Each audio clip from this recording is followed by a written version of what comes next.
Welcome back to another episode of Survive the Culture Podcast. I'm your host, DJ, and today's episode will get you closer if only you believe. Today's guest is Michelle.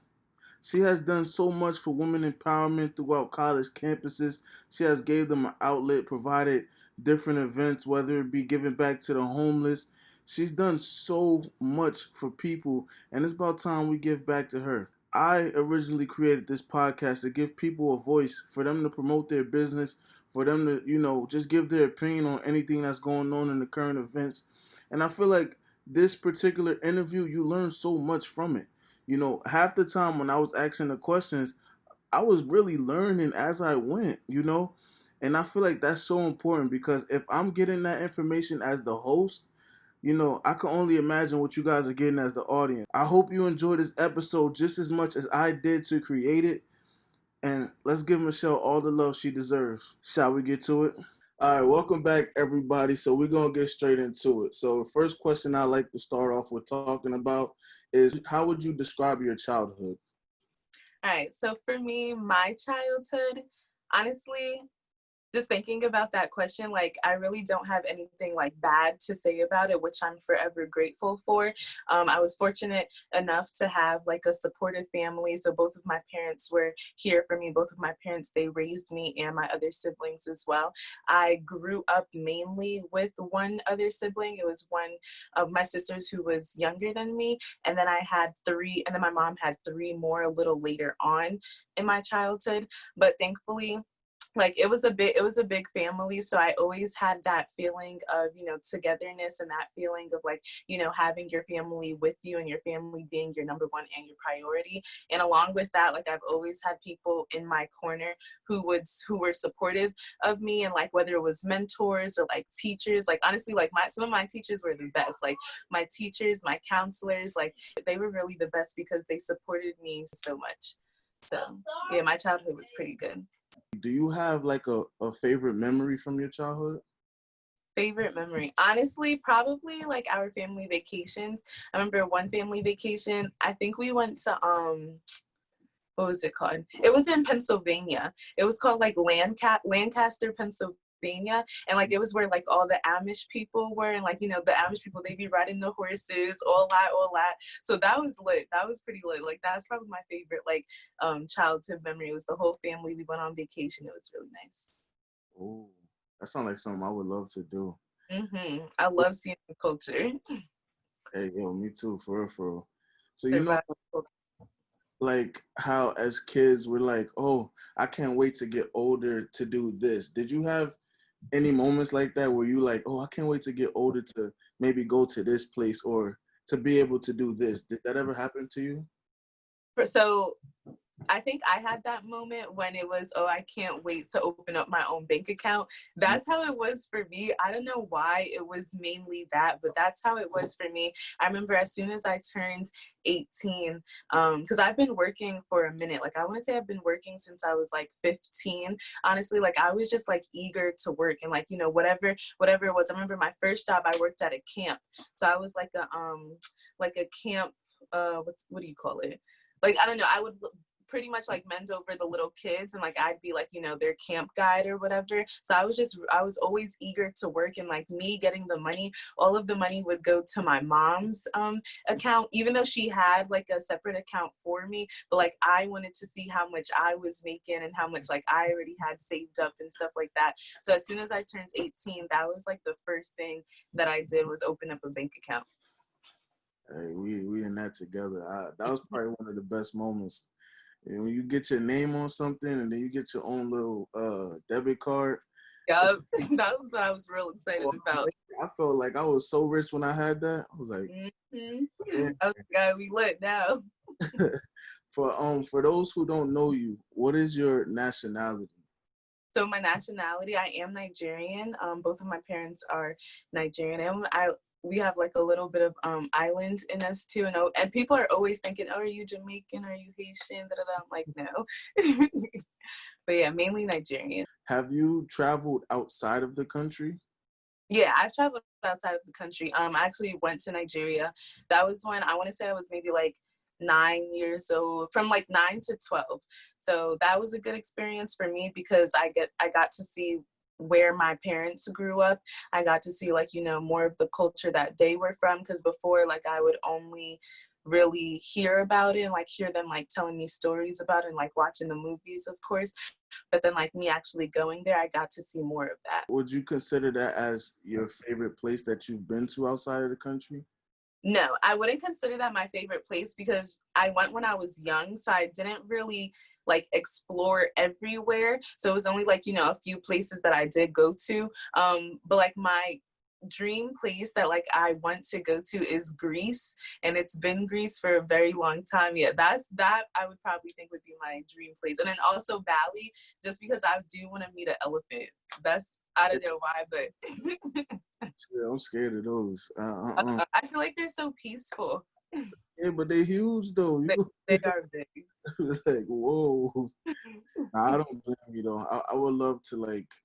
I don't know if I have a dream place, but I heard it's pretty nice out there. So who knows? Yeah, Maybe that might be like some wedding place to go to. Who knows? exactly, But exactly. And nonetheless, that's a good place. I like to transition a little bit into the women empowerment, and really, what does that mean to you? all right, so women empowerment, it really just means like everyone just being together, like all women just being together, because since high school, like when I went to high school, it was just a lot of different cliques. It was people over here and, they would stay with the people over there. And then like people over here was never really like a feeling of like togetherness and like actual genuine togetherness. So I thought it was going to be different in college. But then when I got to college, I kind of saw that, I don't know if it was just the university that I attended or if this is how it's at other universities as well. But I did like, see like still there was a much of like a cliquey-ness and not really like, girls just being like just open with other people and just as like positive and like, that support system with other people. So for me, women empowerment is really just uplifting one another and like making sure that we're staying together, making sure that we're supporting one another, and that it actually being genuine. It not being, oh, I'm gonna support you, but you have to support me back. Like, no, it's actually being like genuine. That's facts. What I would ask you is, at what age did you realize the importance of women empowerment? I've always seen like my mom and how she would interact with her girlfriends and stuff like that. But I really realized that when I got to college, so 18. What are some ways you believe that women can empower each other? Okay, so I always say support. I feel like support is like the number one thing. If you know that you have a friend, or even if you don't even know that person, but you see that they need like a pick me up, because life isn't an easy thing, and that's something that like I've really just like learned more during like the whole quarantine session, that life is not easy, and it's really important to have those people in your circle, and those people who will be able to pick you up. So if you see someone and you see that they're in need of that, you just be that support person for them, always like reassure them. Like with my friends, I try to do this a lot. Like I always just reassure them and like just send positive energy over towards them. And then also I'm a Cancer too, so sometimes I have like an intuition, and a lot of my friends, they say that oh, that's that Cancer in you. Like when I literally, like I could literally feel if one of my friends is feeling off, so I'll just like check up on them. So definitely like being that support system for another person, and it doesn't matter like the differences that you guys may have, whether it's like where you guys are from or like the skin color or whatever, but just being there for that person, because if you needed that, like you would want someone to be there in your corner too. You dropping gems. Oh, wow. Okay. What are some struggles you witnessed or you may have witnessed growing up where you found it difficult to voice your opinion on some things? Honestly, the first one that comes to my mind is working with other women, because like one, women already have the stigma that, oh, women can't work together. There are some ups and downs about that, but that's the thing, like, you know, we try to build something where that's a stigma that goes away. So definitely, like, you know, with working with other women, and then, you know, everyone having their like sense of personality, it's like sometimes, okay, like you want to say something, or you do say something, but you feel like you don't get heard, or your opinion doesn't get heard. So that would definitely be a situation where I felt that. How do you feel that it's changed over the years as far as like women working together? Oh, I definitely do feel like it has changed, because like now, even when I'm scrolling on like my Instagram feed and everything, like I do see a lot more women like working together, whether they were friends before or even if they weren't friends before. I do see a lot of more just women connecting with each other, and women really, like, you know, realizing, okay, like there's an importance and like there's a strength when we all come together rather than us being apart. So I definitely do feel like it has changed over the years, and I am like very happy about that, because now, you know, when someone like, you know, hits me up and they're like, oh, like I want to connect, like, you know, I'm like more like, I'm more than happy, like I'm always here for it. And then even me, like when I hit someone up, it's like all good energy. I know like they'll take it back based on like, you know, what the things that I've seen also. So I am very happy about that, and I do definitely think it has changed for sure. You said it. I couldn't have said it better myself, honestly. Uh, Yeah. let's transition a little bit. So, for those who definitely want to know, how would you describe P.E.Y.T Womyn? Alrighty. So for everyone who's listening, everyone who will be listening, P.E.Y.T Womyn, one, it stands for Pretty, Educated, Young, Thriving Woman. And we spell woman with a Y, so it's WOMYN. And that's all thanks to, you know, my friends who have helped me like build the organization up. We like, you know, that was not always the name. The inspiration was from Michael Jackson's P.Y.T.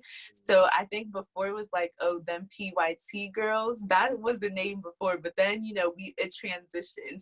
It transitioned because thanks to my friends, they had like helped me like see it bigger, and see like where it could go versus where we were at. So they were like, oh, when we get there, like, you know, the name has to, you know, kind of be a bit more like classy, a bit more professional, I would say. So that's that. So we are a women empowerment organization based on college campus, because like I said, I started this organization in college, and like that was where I saw that it was definitely needed, especially because college is the time where I feel like us as women, even men as well, so us as a whole, like where we really just like find ourselves, and where we really just take that time to dig deeper within ourselves and really see like the type of person who we want to become when we get out of college, and the type of person that we want to become in the world. So we are a women empowerment organization who empowers, educates, and unite all women. I'm big on the education, because I do feel like it is important for us to be, you know, more aware of not just like, you know, little things that are going on, but like bigger things that are going on outside of our world as well. So that's why I'm really big on the education. But we're really just here to like, you know, be a resource and be like an organization for girls to be able to fall back on if they feel like no one else understands where they're at, because we're all going through this thing called life together. So it's really important for people to know that they're not the only one, and that other people are going through it as well. How would people get involved if they, like, say they're interested in getting involved in it? How would they go about that?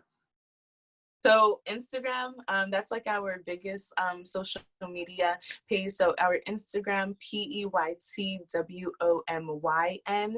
And then also if anyone is, you know, at the or near the Newark community, they could follow the Rutgers page as well, PEYTWOMYN_RUN.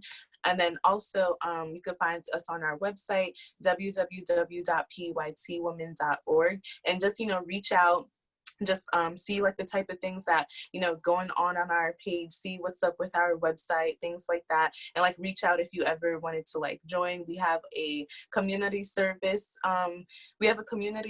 program called Girls Mob. So that's when like all of us, like we go out and like, you know, we're helping the community, whether it's like packing lunches for the homeless, or if we're like cleaning up like, you know, streets that need like a good cleanup, so picking up the litter and stuff like that. We will be having brand ambassadors ambassadors soon. So if that's something that people were interested in, they could apply to that on the website. So there's a different, different ways where people could get involved. There's so many ways, and I honestly feel like anybody watching this, get involved. It's really worth it. Trust me. Do your part and get involved. Yes, What I would ask you is, how do you feel like college helped you promote the organization? Well, college was the place that not even just that's where the organization was born. Like that's where the organization was born. And if it wasn't for me attending Rutgers University and me having all of the support that I needed from my friends and all of the support that I got from my advisors, then if it wasn't for them, it wouldn't be where it is right now. So college is really where it was born. It was easier for me to get the word out because I would tell my friends and then they would tell their friends. The message would just keep on passing on. And then with our events, we got funds from the school. So that's how we were able to throw our events. So big events like BeautyCon and Women's Week, events like those. And that's where people were more so able to hear the word and hear, oh, what's P.E.Y.T Womyn about, and come to our events and see what it is that we do. Ooh.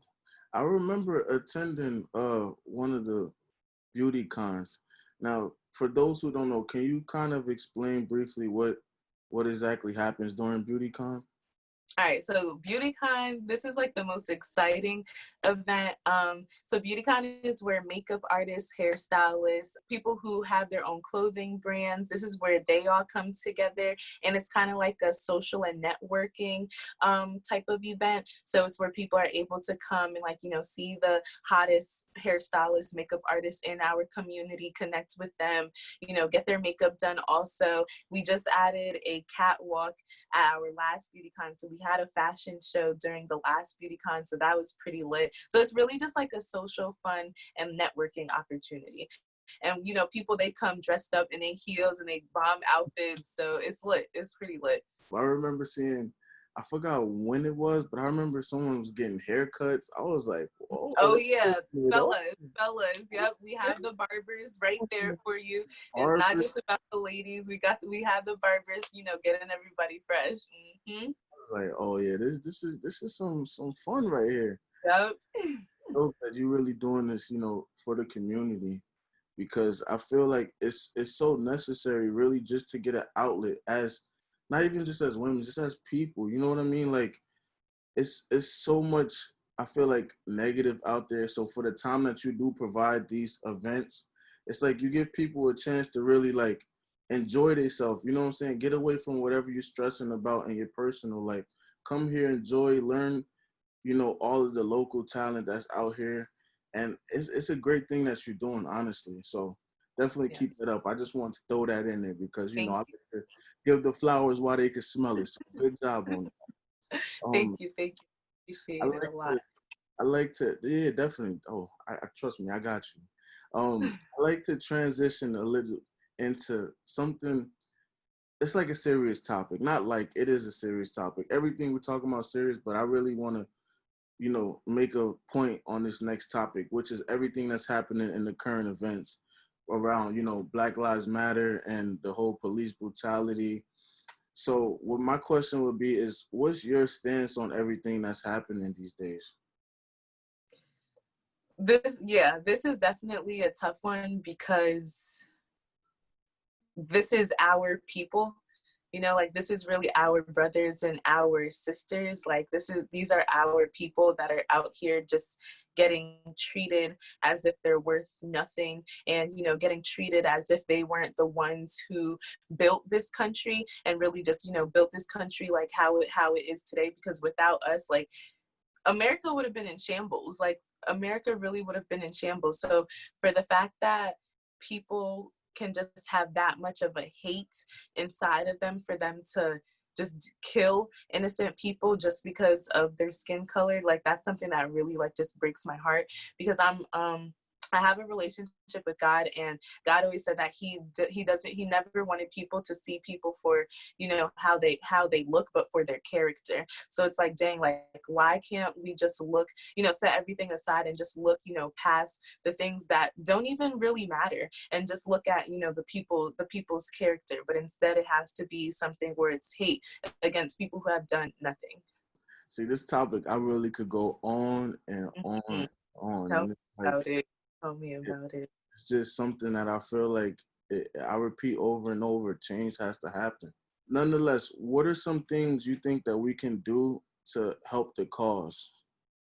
So definitely my number one thing, and like I said, like I'm big on this because of the Women Empowerment Organization, is educating. So I definitely do feel like, educating the people, our friends, the people around us, the people that we talk to on a daily basis, and having those conversations and letting them know like new things or new ways on how they could make a difference and how they can get active. That's the number one thing that I would say would definitely help. And even having those uncomfortable conversations with, like, even if it's your coworkers or if it's your friends who aren't the same skin color as you, or just, people that you don't really have like similarities with, just having those uncomfortable conversations to break the ice, and then also, let them know how they can help as well. That's definitely something that I feel like people should be doing to help. And then also with the petition, signing the petitions, and, donating to the organizations that they know are where the money is going directly to the people that they say that it's going to. And then also gathering, this is something that I'm currently doing with my mentor. So gathering, like, a group of like-minded people as ourselves, and just thinking about different ways on how we can pretty much just like have a change in this long term. So just thinking of like different ways, whether it's like through economics, whether it's like, just through like mentorship or anything. What's your opinion on protesting? So this is like a question that, this is like my third time getting this question, because with the whole protesting thing, I'm all for it. Honestly, I'm all for it. Like, I do strongly believe that it has made a difference, and that all the changes that we've had so far wouldn't have been changed without people going ahead and protesting. So I'm completely for protesting, because that's us, really just rising up and taking a stand and saying that, if there's no justice, there's not going to be peace, which I'm 100% for. So I'm here for the protesting, honestly. The only thing that has me a little like off about it is the whole like looting, but it's looting the businesses that are our people. So like our people who, because I remember there was a time, I want to say maybe like a month and a half ago, I read a story about a Black owned business, and their whole shop, their whole store, like it got like, broken into, glass was shattered, it just completely became a disaster. And I was just like, dang, like, it takes time for us to build these things from the grounds up, and for, people to just go ahead and just, loot the whole place and just destroy the whole place. And they not about to be the ones who's going to pay for it. You know what I mean? And like, that's something that, we worked on for so long, and for it to just be going like that, that's the only part that I have a problem. I definitely do feel like it's important for protesters, when they go out, for them to remind themselves, okay, what am I doing this for? And like, what do I want at the end of this? So they keep that in their mind, so then they know how to act accordingly. With all of the protests, and I'm all for it. I just feel like when it comes to looting, there's certain things that you really should think about before doing it. You know what I mean? Like, obviously, if it's our business, you should definitely stay away from it, because it's like, you have these multi-million-dollar places that have insurance that's gonna just pay it off, get everything fixed. They'll be fine after that.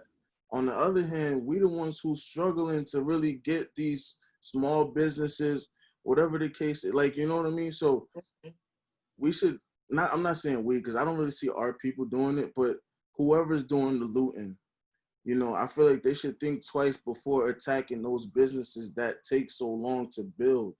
Yeah. And it's not something that's just going to come back in one day. That takes a process. So think about that twice before you guys are out there doing that. what ways can we inform the youth about what's going on?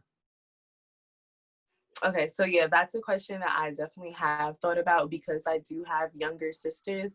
I have twins, they're 11, and then my other sister, she's 15. So, they're here and we're in quarantine. So, like, the TV is like the main thing. So, they're here, they see and hear all of this stuff that's going on.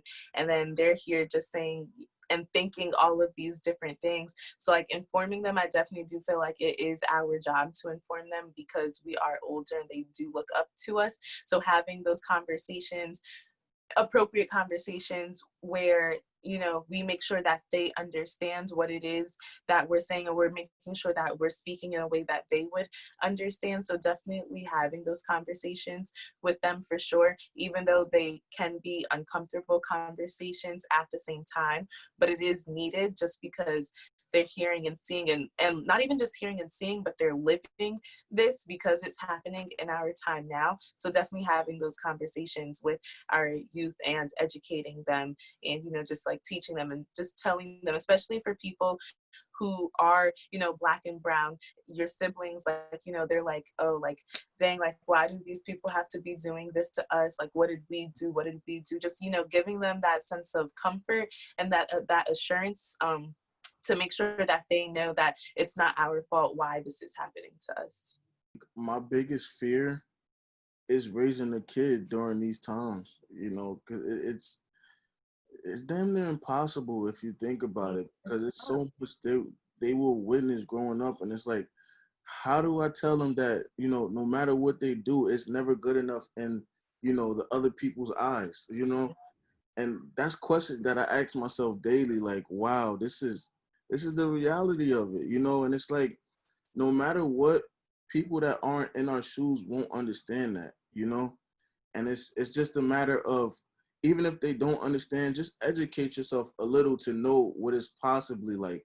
Of course you Yeah. won't know what it's like, being followed in stores, having the cops stop you for no reason. The list goes on, but I just feel like that's like one of my biggest fears is raising a kid during these times, and just because you, as kids, you don't know what they're thinking. You really don't know, like, why does this person hate me without knowing, and Mm-hmm. I don't know your opinion on this, but I feel like racism is taught. I don't feel like you're born being racist. You know what I mean? I feel like it really comes from a family, like saying, hey, don't hang out with this person because of that. Or, just basically put it in their head that these people are bad. Yeah. I mean, and that's really not the case, because they're good people and they're bad people. It don't matter what the race is, you Yeah, know? no, racism is definitely taught. Racism is definitely something that's taught because when a child, first comes into the world, they don't know anything, but they learn things as they grow and as, the parents or the guardians teach them. So it's definitely something that is taught because they're not going to look at another person and be like, oh, like, you're a different color than me, so I can't be friends. No, that's something that is definitely taught. And just going back to what you had said with raising a child during this time, that is something that I was having a conversation with my dad about. I was like, dang, like, these are going to be conversations that people are going to have if they have a little boy, if they have a little girl, and they have to have that conversation with them on, like, oh, what to do when a police stops you, or how to act around when a police stops you and stuff like that. And it's really just unfair, and it's like I could only imagine being a kid and being taught those things, and it's like, why do I need to act a different way, or like, why do these things have to happen, or why do they even need to stop me in the first place if I didn't do anything wrong? So that's definitely something that is like touchy. It is tough. When I grow up and like have my first child, like, I don't know how I'm about to go about having that conversation. I might let the father deal with that, but yeah. It's tough. Even like continuing with that, I feel like one of the hardest things for us is really how the news stations portray us. Like, oftentimes I look on the news and all I'm seeing is the negative stuff that our people are doing, quotations Hmm. on it. And it's like, I always wonder, what can we do to change the narrative that they already have for us? And it's like, You never see us doing good. You never see the peaceful protests that happen in Newark. You never see none of that stuff. It's always, oh, they're looting the mall, they're robbing this place. But it's never the good stuff that we're actually doing. And my question is, what can we do to really change the narrative that the news station are portraying about us? So I've thought about this. I actually had this idea, I want to say like a year ago, because I realized that a lot of these major news channels that we watch, like they're all like majority they're all white people. So they're all Caucasian. So I had this idea, like, you know, why hasn't there been a news network solely for Black people? And, you know, where the anchors are Black, the reporters, you know, are Black, like the producers, director, everything is Black. Because these news channels that we have right now, they share the information that they want to share. They pick and they choose the information that they want to share. And, you know, they know like everyone's tuned in. So like people are just like, they're feeding our minds. They're feeding our minds. And the more they feed our minds, that's what we're taking in. And then that starts, you know, just altering like the way we act and the way like, you know, we think and stuff like that. So for like white people, if they continuously see that, oh, Black people are doing this, that, and the other, and it's never anything good, they're going to eventually believe that, you know, Black people, like, we're just quote unquote animals, we're just rowdy, we don't know how to act in like any given situation and stuff like that. So something that I do personally want to, you know, get this started, and it's just because like I have my foot in so many different things right now, but I have shared it with like a few of my friends as well, is definitely having our own network. And I actually did hear the other day on the radio that there is a all Black channel, but it's only audio. So like I would prefer it if it was something like, I think it's only on the radio. But I would prefer if it was something like, you know, where it was another news channel where people could, you know, tune in. And I was like, you know, we have an all Black entertainment channel, BET, but why don't we have, you know, a news network channel where we could see things from our perspective? That's really one thing that we're missing. And it's like, it's just another step that I feel like is necessary to take in order to get where we want to be. You know, Mm-hmm. at the end of the day, all of this is about equality. You know, oftentimes I hear people talking about, oh, all lives matter. And that's probably one of the phrases I hate hearing.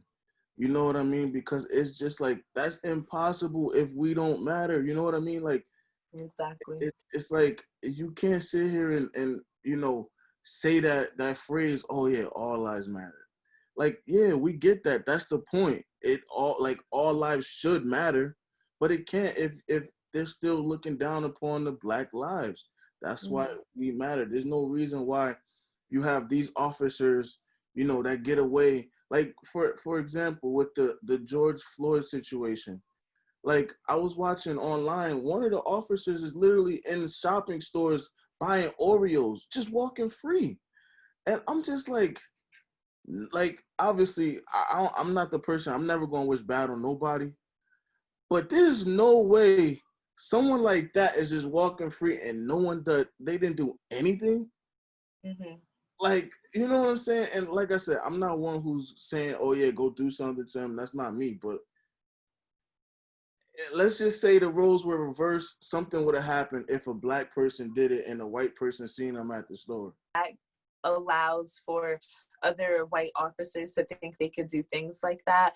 One, because our president right now is clearly, you know, giving them that okay. So it makes it think that other people can just do things like that and they won't get any consequences for it. And then there goes another one of our brother or our sister where their lives have just been lost.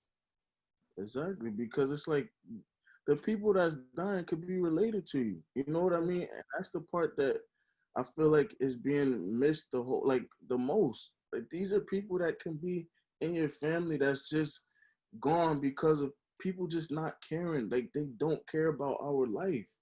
You know what I Mm-hmm. mean? And that's something that really should be talked about more. Like, I'm loving all of the protesting.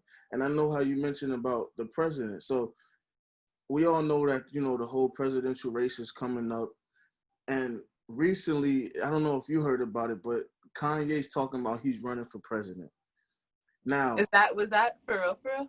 yeah, he literally tweeted it out. Now, my thing is, and I could be wrong, but this is how I feel. I feel like it's a trick to get more people to, get Trump to win again. You know what I mean? Because if you look at Kanye's record, he walking around with his MAGA hat, all buddy buddy with Trump. You know what I'm saying? And more votes for Kanye is taken away from anybody voting against Trump.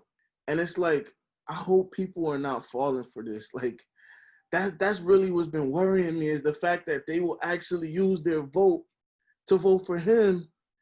And for one, anyone who knows any like a little bit about politics, there's so much stuff you have to do to even be a candidate. Mm-hmm. You can't just tweet and say, "Oh yeah, vote for Yeah, me." yeah, not at You all. know what I mean? Like, and I feel like the worst thing that's ever happened was him becoming president, because that made anyone feel like if he did it, I could do it. Exactly, And exactly. that, like, I could only imagine other countries looking at us like, "Wow, you let that guy up there." You know what I'm It's saying? a joke. It's a joke. Like, That's what we're looking like right now. A joke.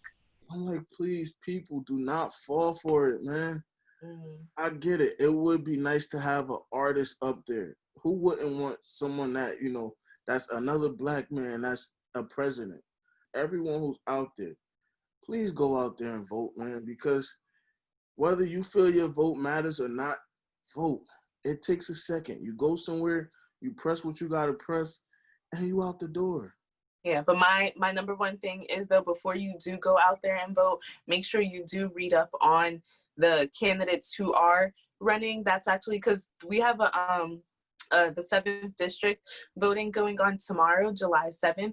So I was doing my research and reading up on the candidates and seeing like their backgrounds and like the past work that they've done. So it is important to make sure you do go ahead and do that before you go out and place your vote, because your vote does matter.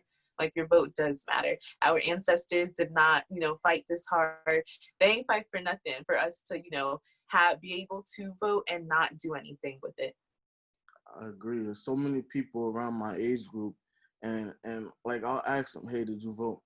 I'm not voting. My vote don't count. And I'm just like, why? Like, Mm-hmm. just why? It takes a second. You know what I mean? And even people who've been incarcerated, y'all can still vote too. You just gotta learn about it, read about it, educate yourself. Because at the end of the day, I don't know about y'all, but I can't do 4 more years with him in office. Not at all. I cannot, man. Like, no. He gotta go. He got to go. Trump has been a name that has just been around for too long. He just needs to go. He just needs to go. I agree, man. So listen, please, people, go out there and vote because it's important, and you don't want your future kids to be going through the same thing that we're going through today. So please take this serious. Like I know a lot of people are putting random votes in, like these random names, and it's like if they're truly like if they really have no chance of winning, don't put no random name. You know what I'm saying? Because at the end of the day, you're just wasting a vote, and a waste of the vote is a vote for him. Mm-hmm. Like I said, I don't want this to feel like a politic podcast, but that's so important. So please go out there and vote. What are your future plans? Whether it be, after college, whether it be different orgs you want to, get together. Like, what are some things that you want to work on personally? You know, life after school. So yeah, life after school. I mean, when I do graduate from undergrad, I am still pursuing a nursing degree. So I not only am I just pursuing the entrepreneur route, but I am going to become a nurse practitioner. So that's something that I'm really big on. So definitely becoming a nurse practitioner. Of course, continuing running the organization that I do run, and just having it on different college campuses. And then after that, like, I don't know, I'm just like, I just want to grow. Like, I just want to, grow and like just develop and like just learn things that, I should be learning. So I'm able to win in this game of life. You know what I mean? So things like that. So I'm working on the Women Empowerment Organization, my education. yeah, and just also having like, different streams of income. So I'm like, dipping and dabbing in like different things, to like teaching myself about different things, to make sure that I am creating that generational wealth for my family now and my family to come as well. So yeah, and honestly, just like, continuing to like push other people, who, what's it called, who look up to me, and like, just push other people and letting them know that this world really does need them for real, because there are people, like I said, who are going through the same things that you're going through, but they won't ever know unless they hear your story. So You said it all. Was there any topics you feel like we haven't discussed that you would like to? Because I feel like we got so much information in this episode. yeah, I definitely do feel like this episode was great. Like this episode was great. I feel like we touched on like everything that needed to be touched on. Um, yeah, I don't know. I just want to hope people just stay safe, continue to stay safe, especially because we are like kind of entering like a round two of the whole virus going on. So I do want to make sure people stay safe, take their precautions, and just be responsible about it, because you want to see the people that you came into this quarantine with, you want to see them after. So definitely just everyone remaining safe and like, being patient, and just like knowing that this is something that will pass and that we will come up from it. Probably the hardest thing, honestly. Everyone's losing their patience. They're like, I don't want to be in the house. I Yeah. want to go to the beach. I want to go to the mall. Like, listen, nothing's going to change if we keep doing the same stuff. Sometimes we just need a break. You know what I mean? Just follow everything they telling you to do. Exactly. It's hard. No one said it was easy, but that's what's needed right now until things get better. And I just hope that, like honestly, through this whole quarantine, what I feel bad for is the people who are in, troubled relationships, like whether it be, domestic violence or, and because they really have no outlet during these times. Where can you really go? Yeah. So No. Yeah, that's 100%. Like that's 100%. That is something that, especially in the beginning of this, like people who are dealing with the whole domestic violence, and also with the children, because children like really just have a soft spot for me. So children who may not have like or may not get the proper nutrition that they need when they're at home, or if their family is like neglecting them. So things like that. That was something that definitely like hit me a lot, because I'm like, dang, like all I could really do is just pray for those children, and really like pray that they're okay, and that this isn't something that is going to traumatize them for the rest of their life. So definitely. one thing I really wish I asked in the beginning was, at what age did you get, and like, what is the correct word, spiritual? Is that the correct term to use? Yeah, spiritual, or like what age did your relationship with God start? There we go. So in that case, what age would you say that occurred at? So for me, like I was born into a household, into a family that was big on religion, and having putting God first. So that's always been something. But then me personally and deeply building that relationship with God really started, I want to say, what are we in 2020 right now? I want to say maybe like 2018, 20, like 2017, 2018, around that time, because like I did go through my own personal endeavors of life, and like that was something where I just felt like no one really like understood, or I felt like I was by myself. So then I just started watching like a lot of sermons, and like I just started getting like a lot of like signs to go towards these like messages and people and stuff like that. So it really started when like 2017, 2018. So I want to say that was when I was like, yeah, like 19. So Wow, I feel like everyone, at least from my personal experience, I noticed that every time something bad happens, at least for me, I'm so quick to like, you know, run to God. It's like, I need help. I need help. What my challenge is keeping that same feeling when things are good as well. You know what I mean? Because sometimes when things are good, it's like, oh, it's good. You forget, at least for me, I forget to be like, thank you, God, for allowing me to wake up another day, for Mm-hmm. allowing me to get this opportunity. It's always when, damn, things are going bad. God, can you help me through this moment, through this time? So what I would say is, what is some advice I feel like, even for me, that I can get in order to, keep that same energy when I'm getting good things as well? Hmm. So that's definitely something that, I've learned from the church that I watch. I watch Transformation Church. I don't know if you have heard of the lead pastor, Pastor Mike Todd. He's really been someone who's helped me and like who's literally picked me up from, the things that I like, my personal journey. So one thing that I definitely would say is just, you really just have to remember, and you really just have to know that without him, like, you wouldn't wake up the next day. You know what I mean? If it wasn't for his grace, if it wasn't for his mercy, and if it wasn't for, him knowing that he put you here to do something and to do what it is that you're doing right now, if it wasn't for him gifting you with that, you wouldn't be here today. You wouldn't be where you are today. So he's definitely like someone that you always go to as, the first response, never the last resort. So just making sure that you're practicing that. So that's what they say, like, oh, practicing gratitude.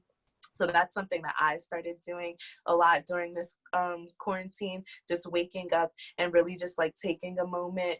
And yes, I'm not gonna like, sit here and like say that like, I do it like consistently. I do it like every day. It is something that I'm building, but just I've noticed that, when I would do it, like I would just have like a better outlook on the day, a better outlook on the life. I feel a lot more calm and a lot more at peace, and it's all because of him. Like, it's all glory to him. So Amen. Damn, that was, hey, you definitely could motivate somebody.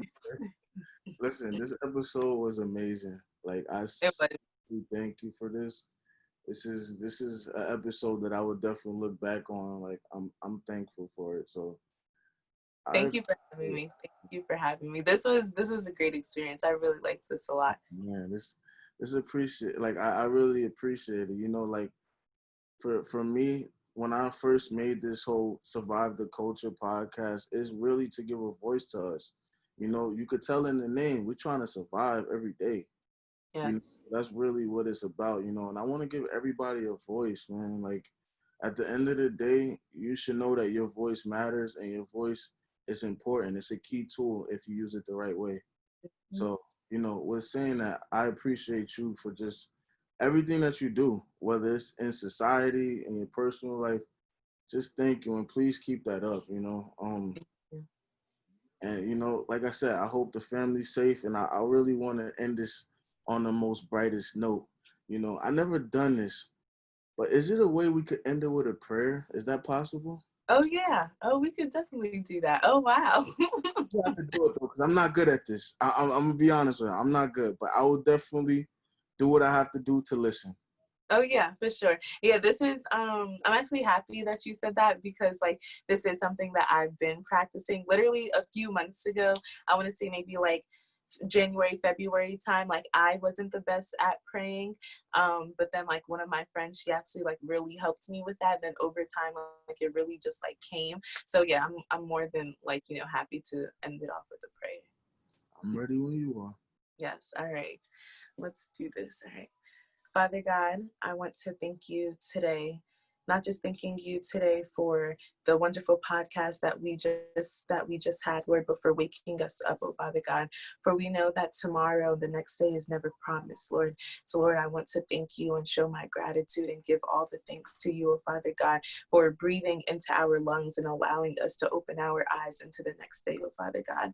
Lord, I pray that everyone who is listening, I pray that they were able to get touched, they were able to get moved by the whole conversation that we just had, oh Father God. I pray that you continue to guide him, that you continue to bless him, oh Father God, and just giving him all the gifts that you are giving him to reach out to the people who are who he is connected to, oh Father God, I pray that you just continue to give that to him, oh Father God. Continue to give him the wisdom, the knowledge, the understanding that he needs, Lord, and continue to let him know that he has a purpose, Lord, and that he wakes up every day with a purpose, Lord, and for him to continue to go every day chasing and fighting for that purpose, Lord, but most importantly, keeping you first, oh Father God. I pray that you give him that desire, give him that determination in his heart to talk to you every day, to get his answers back to you, to get his answers back from you, oh Father God, and just to continue just to protect him and his family and his loved ones, oh Father God.